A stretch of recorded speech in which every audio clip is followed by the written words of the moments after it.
اب خاتم الانبیاء سمجھیں، اس پر میں 3 باتیں کہتا ہوں۔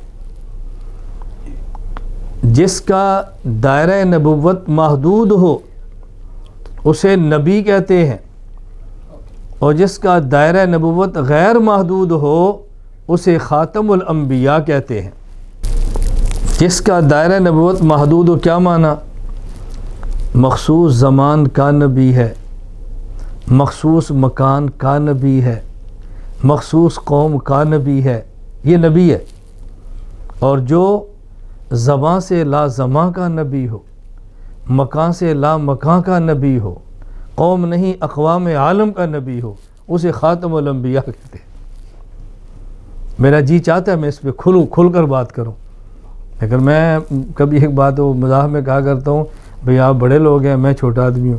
بڑا اسے کہتے ہیں جس کے پاس ٹائم نہ ہو، چھوٹا اسے کہتے ہیں جس وقت بہت ہو۔ آپ لوگ بڑے لوگ ہیں، آپ ٹائم بہت تھوڑا ہوتا ہے۔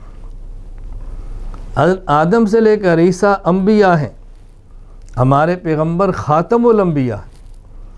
جس کا دائرہ نبوت محدود ہو اسے نبی کہتے ہیں، جس کا دائرہ نبوت غیر محدود ہو اسے خاتم الانبیاء کہتے ہیں۔ حضور زماں سے لا زماں کے نبی ہیں۔ زماں کا معنی ٹائمنگ، سیکنڈ، منٹ، گھنٹہ، دن، ہفتہ، مہینہ، سال، صدی، یہ ٹائمنگ ہے۔ یہ ٹائمنگ یاد رکھنا عالم ارواح میں نہیں تھی، حضور تب بھی نبی تھے۔ یہ ٹائمنگ موت کے بعد نہیں ہے، حضور تب بھی نبی ہوں گے۔ یہ درمیان کا زمانہ ٹائمنگ کا ہے، اسے زمان کہتے ہیں۔ میں نے اس لیے کہا زمان سے لا زمان کے نبی اور مکان سے لا مکان کے نبی ہیں۔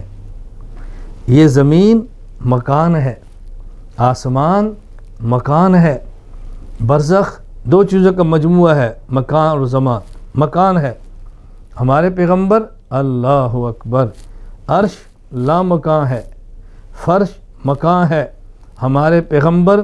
یہ بات یاد رکھنا، عرب کے نبی ہیں، سرزمین عرب کے نبی ہیں، سرزمین عجم کے نبی ہیں، مشرق کے نبی ہیں، مغرب کے نبی ہیں، شمال کے نبی ہیں، جنوب کے نبی ہیں، فرش کے نبی ہیں، عرش کے نبی ہیں، اس جہاں کے نبی ہیں، زماں سے لا زماں کے نبی ہیں، مکان سے لا مکان کے نبی۔